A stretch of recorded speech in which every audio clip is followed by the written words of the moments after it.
Welcome back to Learning How. Today we're learning about Lois Marilou Jones.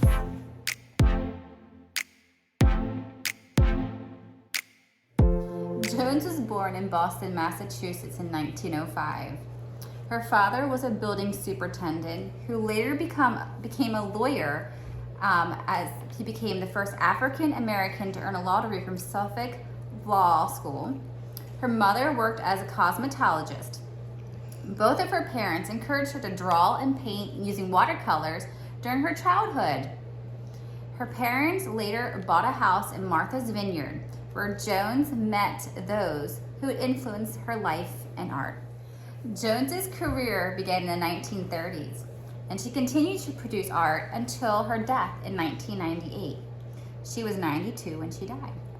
Her style shifted and evolved multiple times in response to influences in her life, especially from the influences from her travel. This is Sharpie. This is not going to erase. Let's keep the cap on, okay? Okay. Whew. So she worked with different mediums and techniques, and but her travels to Europe, Africa, and the Caribbean changed how she painted. She felt that her greatest contribution to the art world was proof of the talent of Black artists, and she wished to be known as an American painter with no labels. Her work echoes her pride in her African roots and her American ancestry. So let's take a look at her artwork.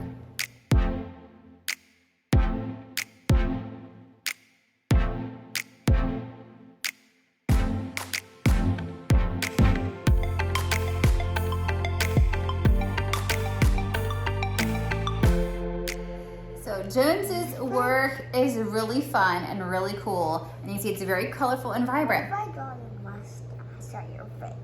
Reggie asked, what if she draws a mustache on my face? I think I'd be embarrassed. That'd be so silly. Today, we're going to be studying for our elements of design, shape. So shapes are two-dimensional. They're flat, geometric shapes. You know, they're squares, circles, ovals, triangles, and all other organic shapes. So they're the ones that are flat. They're not three-dimensional like spheres or cones, but they're flat shapes. So I feel like that Jones's work really helps us to be able to use shapes to create art. You notice that when her paintings, there's lots of great, fun, interesting shapes.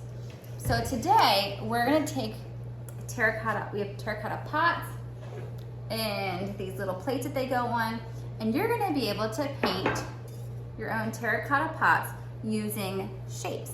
For our paint, we're going to get several different colors, and you're going to use just like about the size of a dime or a penny, because you can always get more, but if you put too much on your plate, it's not going back into the bottle. So remember, just a little bit, and you're always welcome to come and get more to refill. So choose some colors that you think would be great for your project. Now for Ridgely, she didn't want to freehand hers, so we're drawing in some shapes. So she's starting off with some triangles, and so you are welcome to just freestyle yours and just kind of go at it if you want to, or if you like to plan it out and plan your shapes out, you can take your pencil and you can draw your shapes and pre-pin them. So this is what Reggie decided to do as her outline for her terracotta pot, so that she can have her two-dimensional shapes that she can now start painting in. As you wash your paintbrush, remember you wash it in the water, then you dab it dry on a paper towel so it's not too wet, and then you can select a new color. Right, Reggie? The first thing you want to do when you paint, if you want your painting to look cool, you can put on a layer of glow-in-the-dark paint. Let's talk about yours. Mine's done. Okay, can you explain it?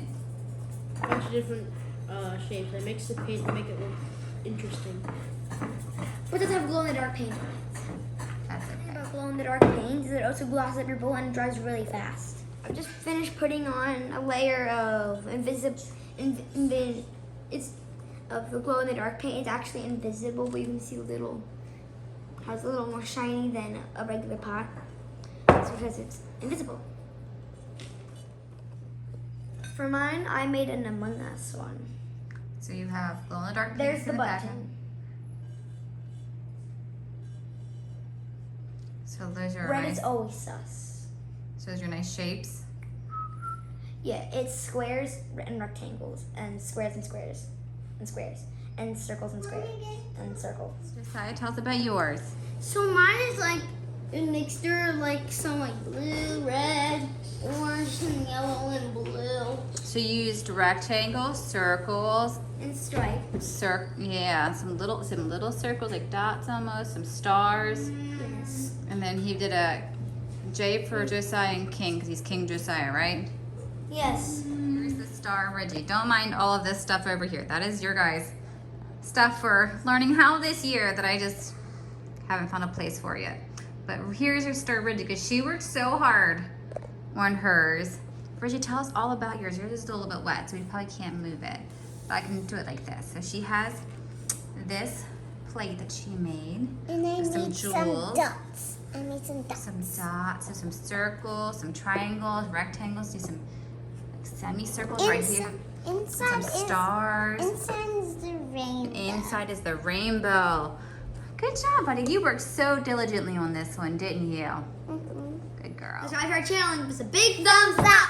Don't forget that notification bell so you guys can hear new episodes. So stay tuned. See you guys later. Bye.